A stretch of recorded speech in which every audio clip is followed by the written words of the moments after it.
상쾌한 아침 원주에서 출발합니다.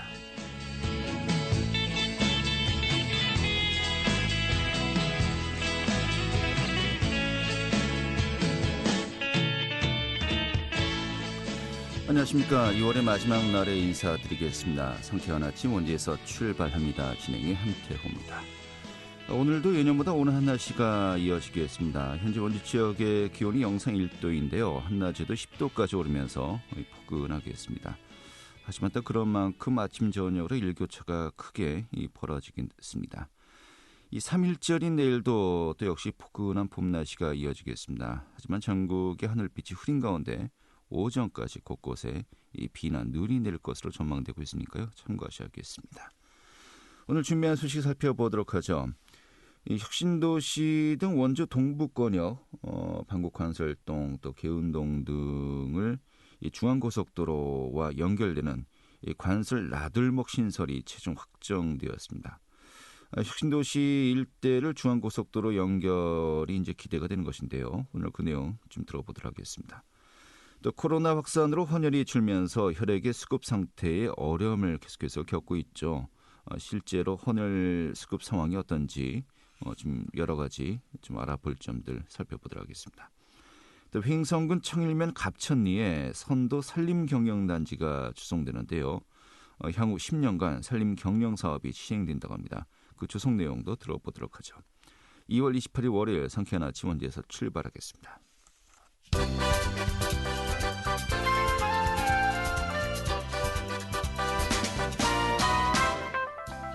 오늘의 주요 뉴스입니다. 올해 상반기 원주시의 전기자동차 보급 규모와 지원액이 확정되었습니다. 보급 규모는 승용, 소형 화물, 초소형 화물, 승합 등 모두 1,300여 대로 승용 전기차의 경우 지난해보다 180만 원이 감소한 1,140만 원 범위에서 차종별로 차등 지원됩니다. 초소형 승용차가 660만 원, 소형 화물이 2,100만 원, 경형 1,540만 원, 소형 특수가 2,663만 원 등입니다. 신청은 이달 25일부터 6월 30일까지며 예산 소진 시에 조기 마감될 예정입니다. 횡성 지역에서 생산되는 농산물에 대해서 신뢰성 향상을 위한 잔류 농약의 분석이 강화됩니다. 횡성군 농업기술센터는 내달부터 출하 전에 생산 단계 농산물 잔류 농약 항목을 기존보다 대폭 확대한다고 밝혔습니다. 이를 위해서 센터 내 농산물 안전성 분석실에 장비를 보강하고 농산물 분석 시스템을 구축할 계획이라고 밝혔습니다. 평창군이 올해 농산물 산지 유통체계 활성화 사업을 통해서 지역 농산물의 유통 활성화를 통한 농가 소득 증대를 지원합니다. 평창군은 올해 지역의 농산물 유통 활성화를 위해서 모두 59억여 원을 들여서 산지 유통센터 지원과 저온 유통체계를 구축한다고 밝혔습니다. 오늘의 주요 뉴스였습니다.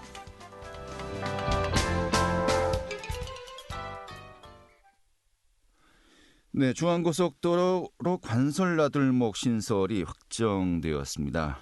혁신도시 일대 또 원주 동남부 권역의 고속도로 연결이 획기적으로 개선될 것으로 전망되고 있는데요. 오늘 이 내용 들어보도록 하겠습니다. 더불어민주당의 송기현 국회의원 연결하도록 하죠. 여보세요? 네, 안녕하세요. 반갑습니다. 송기현입니다. 네, 반갑습니다. 원주시 관설동의 중앙고속도로 나들목 건설, 이것이 이 정부 국토교통부의 승인을 최종적으로 확정받았다라고 이제 알려졌는데, 네. 먼저 이 사업의 추진 배경부터 설명해 주시죠. 네. 혁신도시가 조성되면서 그 이후로 원주 동남권, 동북권 이쪽으로 인구가 많이 늘었습니다. 네. 이제 고속도로에서 그쪽으로 나오시는 분들, 이쪽 먼저 동북권에 계시는 분들이 고속도로 진출할 때는 지금은 남원주 IC를 가거나 원주 IC로 나오셔야 돼서 네. 상당 기간이 이제 시간이 많이 걸리기도 하고요. 20분 이상 걸리기도 하고. 네. 또 그쪽으로 많이 몰리면서 남원주 IC가 많이 정체되고 남원주 IC부터 혁신도시까지 이르는 그 구간도 많이 정체되는 이런 문제가 있었습니다. 네. 그래서 제가 지난번 21대 국회의원 총선 때 이러한 경목을 해소하고 원주 남북권에 계신 분들이 고속도로에 신속하게 진입할 수 있도록 하는 그런 걸 하기 위해서 관설 하이패스 솔게이트 만들겠다 이렇게 공약을 했었고요. 네. 그래서 그렇게 노력을 한 결과 이번에 확정이 됐습니다. 네. 근데 이 사업이 이 도로공사 자체적으로 결정하는 것이 아니고 이 정부, 국토부의 허가를 받아야 되는 거였습니까? 그렇죠. 어쨌든 예산을 집행하는 거는 기본적인 국가 계획이 있어야 되니까요. 예.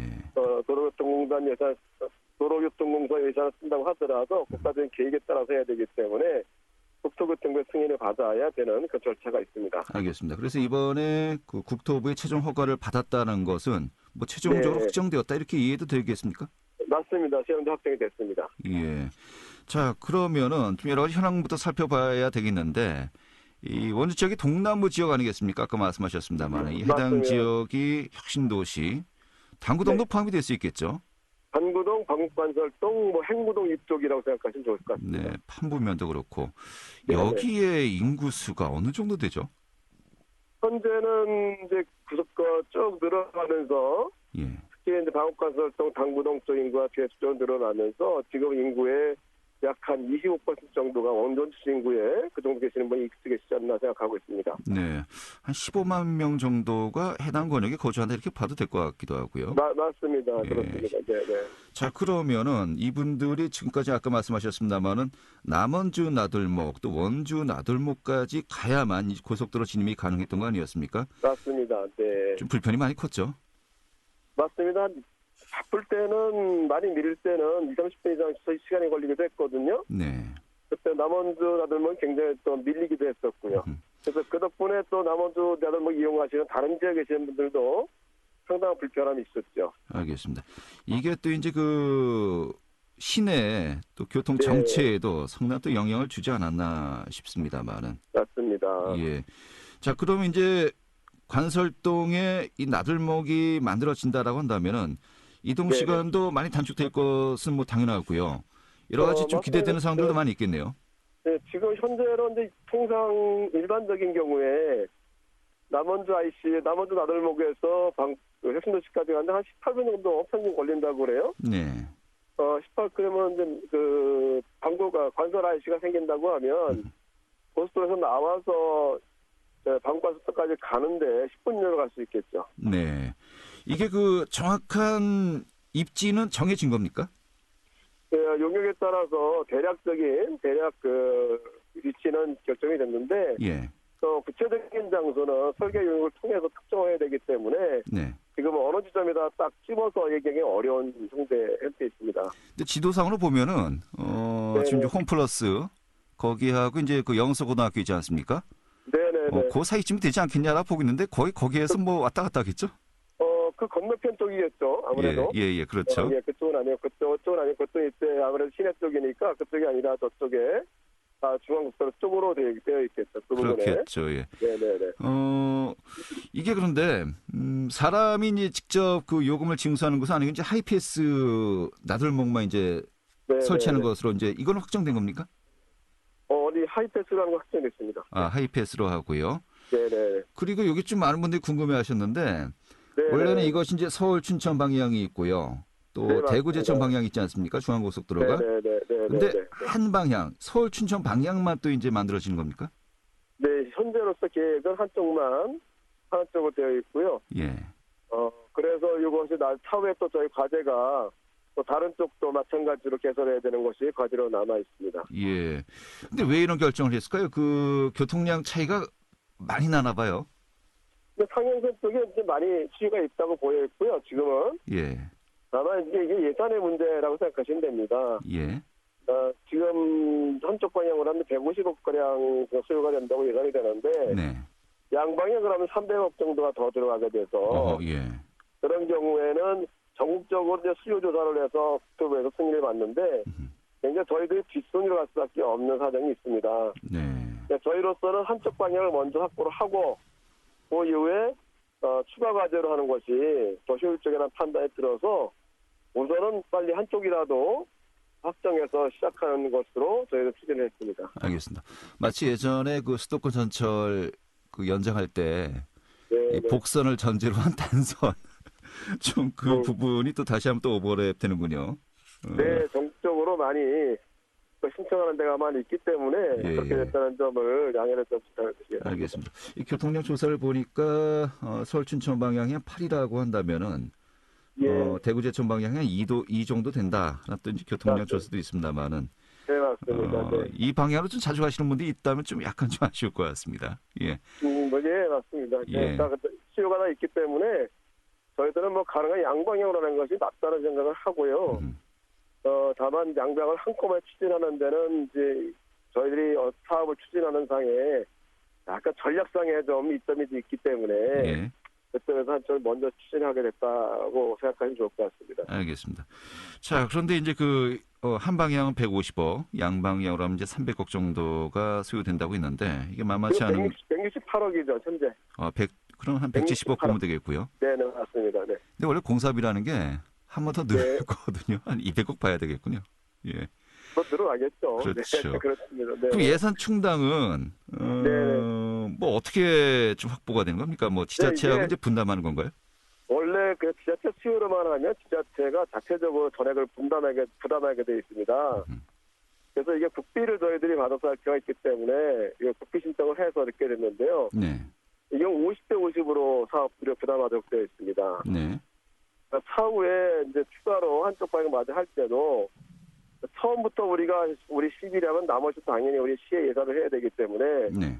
그렇게 되면 시민들의 부담이 너무 많이 늘어날 것 같아서 지금 이 사업으로 50대 50을 하고 그래야 다음번에도 50대 50 사업으로 할 수 있게 되지 않겠는가 생각하고 있습니다. 알겠습니다. 어쨌든 이번 사업은 50대 50으로 도로공사 예산이 50, 원주시 예산이 50 이렇게 들어가되어 있습니다. 50대 50으로 좀 매칭 사업 개념으로 봐야 되겠군요. 맞습니다. 알겠습니다. 네. 자, 그런데 이것이 건설 비용만 우리가 이야기했습니다만 이제 운영 비용이 또 들지 않습니까? 사실 서원주 나들목 같은 경우가 이게 계속해서 좀 논란이 되고 있는데 네. 지자체가 부담을 해야 되느냐 그렇지 않느냐라는 부분이 있고요. 이제 하이패스 전용이기 때문에 운영비는 좀 덜하지 않을까 싶기도 한데 이런 부분들도 좀 정리가 된 건가요? 저희들이 방금 말씀드린 것처럼 이게 그러니까 도로공사 예산에 들어가는 거기 때문에 네. 운영 자체는 이제 원주시가 한다기보다는 도로교통사에서 운영하는 쪽으로 이게 추진이 가능한다고 생각하고 있지요. 네. 그럼 지자체의 운영비 부담은 좀 약간 논의를 해도 될까요? 그렇습니다. 네. 이 서원주가 좀 특이한 경우긴 했어요. 알겠습니다. 그 서원주 같은 경우는 저희들 요청으로 애초에 협약을 하면서 원주시의 필요에 따라서 원주시가 개설을 요청을 해서 원주시에 개설하기 약속한 것이기 때문에 원주시에 부담이 되었던 거고요. 네. 저희들 그렇게 되지 않기 위해서 이번에 가능하면 어쨌든 한쪽 방향으로도 먼저 추진하는 것이 맞지 않는가 생각을 했었습니다. 네, 한쪽 방향으로 또 이제 하이패스 전용으로 또 이제 만들고요. 알겠습니다. 그러면은 이 사업 일정 좀 앞으로 어떻게 예상하면 될까요? 네, 설계 용역까지 하는데 한 2년 정도 걸릴 것 같고요. 네. 조금 뭐 급하긴 하지만 공사가 완공되려면 다시 또 한 2년 정도 걸려서 네. 최종적으로 개통되는 26년 정도로 예상하고 있습니다. 26년이요. 네. 한 5년 봐야 되겠군요. 앞서 4년이죠. 알겠습니다. 26 빼기 21은 5년 같은데요. 우리가 22년이니까요. 야, 22년이군요. 알겠습니다. 네, 그래서 가능하면 빨리 좀 조속하게 완공이 될 수 있도록 노력하겠습니다. 설계용부터 좀 서둘러서 설계용이 일찍 끝나면 그만큼 공사도 일찍 끝나게 되고 예산도 충분히 확보가 되면 보상도 먼저 할 수 있게 되면 그만큼 또 공사가 빨리 들어갈 수 있으니까 전체적으로 같이 노력하는 것이 필요한 것 같습니다. 알겠습니다. 아무튼 그 동북권 주민들 뭐 좀 몇 년 더 기다리셔야 되겠습니다만 아무튼 교통망 이 접근성 좀 많이 좀 개선될 것으로 보이고요. 좀 일정 좀 빨리빨리 이제 진행이 되었으면 좋겠네요. 알겠습니다. 오늘 말씀 고맙습니다. 네, 감사합니다.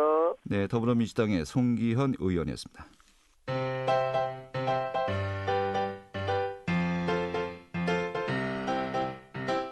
KBS 원주방송국이 유튜브 다시 듣기 서비스를 실시합니다.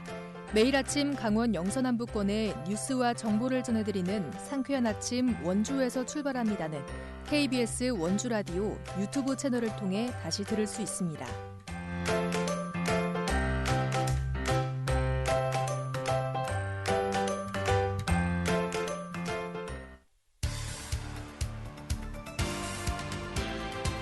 알찬 정보, 생생한 현장의 소식을 전해드립니다. 리포터 현장.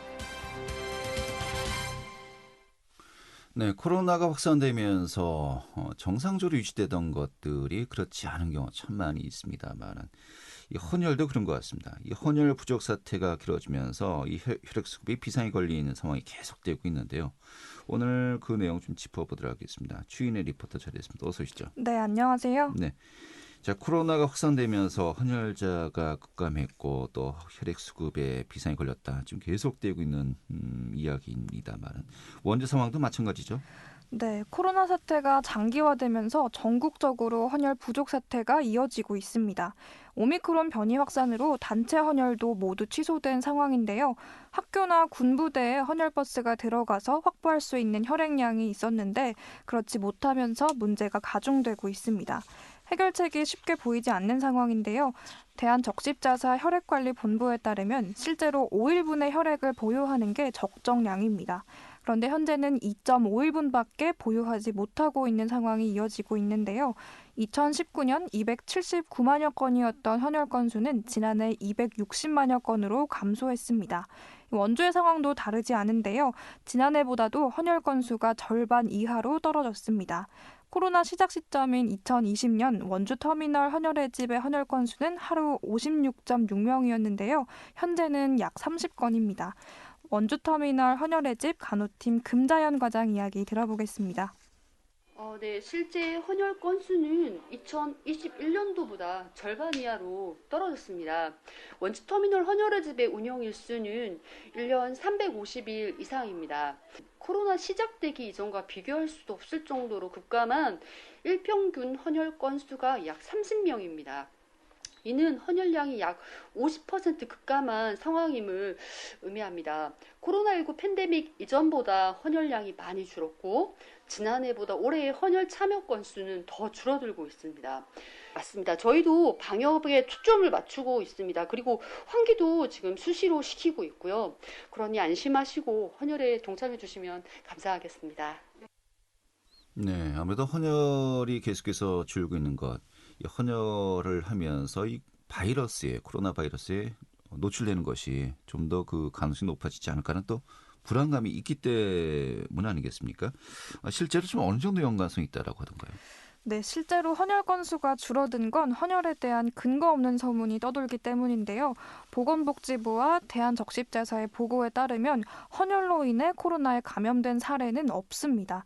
코로나는 혈액 매개 감염병이 아니기 때문에 헌혈과 직접적인 관계가 없는 겁니다.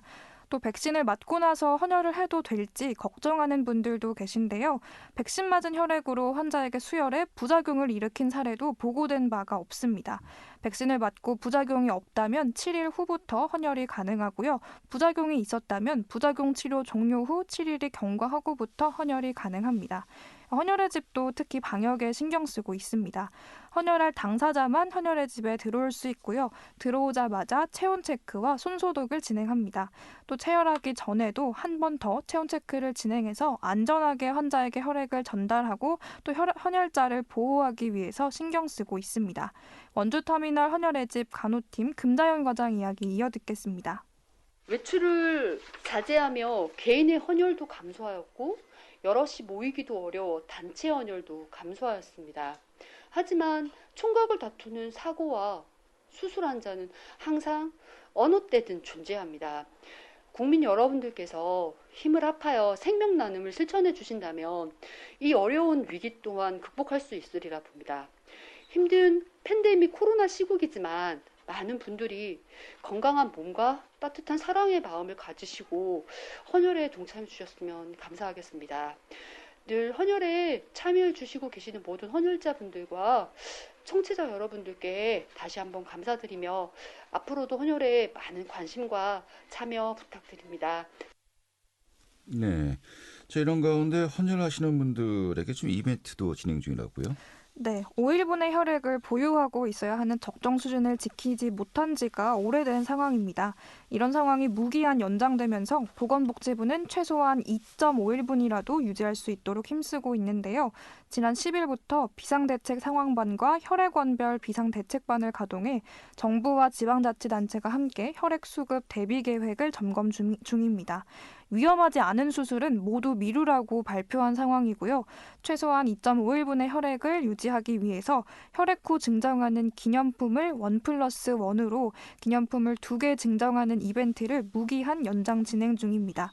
헌혈에 참여해준 시민들에게 영화 관람권과 문화상품권을 하나씩 더 증정하고 있고요. 보통은 이런 혈액 부족 비상 상황이 언제쯤이면 안정화되겠다는 예측이 가능했는데 현재는 그럴 기미가 보이지 않는다는 게 큰 문제입니다. 이 혈액 부족으로 환자의 생명이 위협받지 않도록 시민들이 헌혈에 참여하는 것만이 유일한 해결책으로 보입니다. 네, 1+1 지금 참고하시면 좋겠고요. 자, 아무튼 코로나로 모든 사회 분야에서 어려움을 겪고 있습니다만은 또 역시 크게 줄어든 헌혈로 이 정상적인 이 공급 시스템이 또 심각한 상황 아니겠습니까? 우리의 좀 적극적인 관심과 노력이 좀 필요한 것 같기도 하고요. 아무튼 이 헌혈을 하면서 코로나가 좀 확산되는 이 가능성은 없다는 것 유념하셔야 될 것 같습니다. 오늘 이렇게 정리가 잘 들었습니다. 네, 감사합니다. 네, 추인의 리포터였습니다.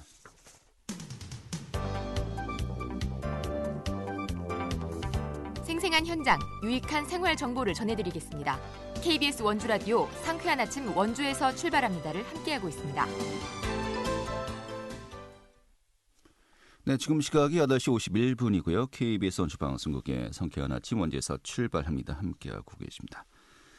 횡성군 청일면 갑천리에 선도 산림경영단지가 조성된다고 합니다. 숲을 가꾸고 또 임산물 단지를 조성하는 등 향후 10년간 이 사업이 시행된다는 것인데요. 오늘 이 사업 내용 살펴보도록 하겠습니다. 횡성군 산림녹지과의 박종철 산림조성팀장 연결하겠습니다. 팀장님. 예, 안녕하세요. 산림조성팀장 박종철입니다. 네, 반갑습니다. 이 청일면의 선도 산림경영단지가 산림청에서 선정했군요. 2022년도 산림경영 공모사업 대상지로 선정이 된 것인데 향후 10년간 이 지역에 집중 투자해서 산림경영단지를 조성한다는 거 아니겠습니까? 좀 어떤 취지로 진행되는 사업인지 개요부터 설명해 주시죠.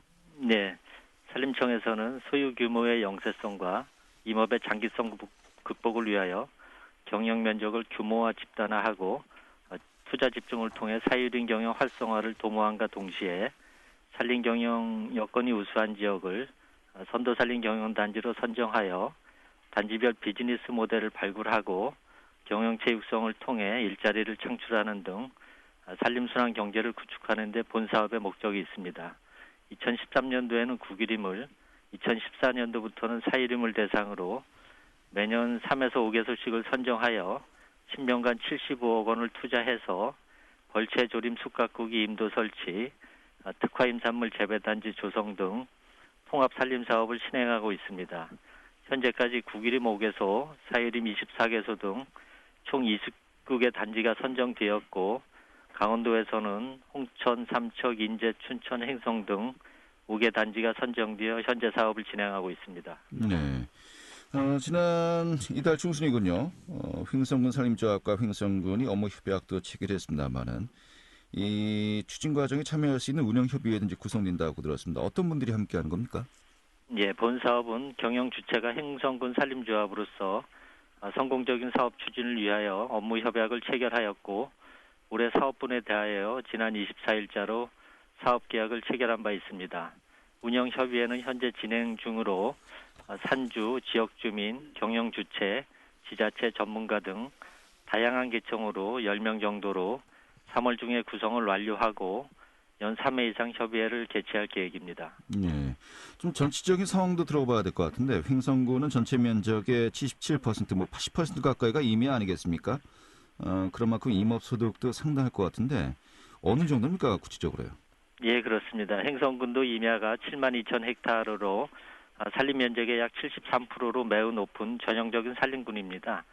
횡성군의 임업소득 관련 최근 통계 자료는 없지만 2021년 산림청의 산림임업 통계 연부를 보면 2020년 말 기준 전국 평균 임가소득은 3,700만 원으로 조사되었고 임업의 소득을 제외한 임업 총 수입은 약 2,200만 원으로 상당히 영세한 실정이고 행성군도 전국 평균 이상은 넘지 않을 것으로 예상됩니다. 네, 이러한 그 상황을 해소하기 위해서 이 산림소득 사업을 또 진행한다는 거 아니겠습니까? 이번에 구체적으로 어떤 사업들이 진행되는 겁니까? 예, 단지 규모가 총 712헥타에 산주가 170명으로 약 86%인 101명의 동의를 이미 득한 상태로 10년 동안 7km의 임도를 개설하여 산림 경영 기반을 확충하고 270헥타의 벌채 및 조림 사업과 532헥타의 숯가꾸기 사업을 통한 목재 보속 생산으로 산주 소득을 창출하고 이와 더불어 더덕, 삼양상 재배, 잣수학 등 단기소득 임산물 재배단지를 조성하여 일자리 창출을 유도하고 지속적인 산림 이용 소득원을 발굴해 나갈 계획입니다. 네, 각각의 또 사업 일정 또 구체적으로 어떻게 진행되는 겁니까? 예, 올해는 사업의 1년차 해로서 사업비 2억 원으로 712헥타에 대한 단지 운영 기본 계획과 10년간의 산림 경영 계획을 3월에 발주해서 10월 말까지 수립을 완료하고 사업비 3억 원으로 임도 약 1km를 11월 말까지 개설하여 우선적으로 산림 경영 기반을 확충할 계획입니다. 네, 알겠습니다.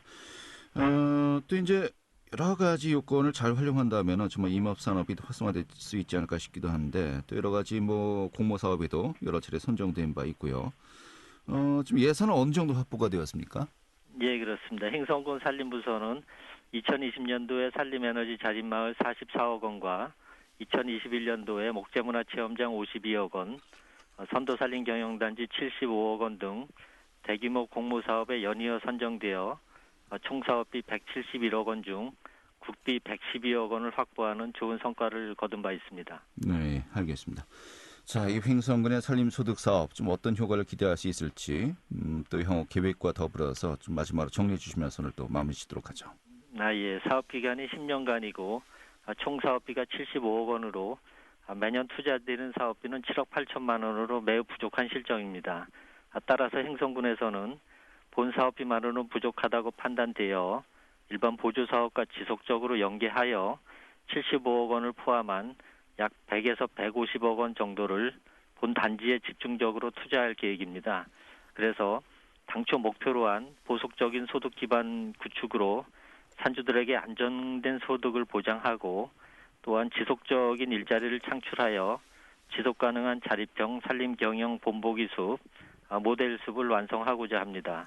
많은 관심을 부탁드리겠습니다. 네, 알겠습니다. 오늘 잘 들었습니다. 고맙습니다. 네, 감사합니다. 네, 횡성군 산림녹지과의 박종철 산림조성팀장이었습니다.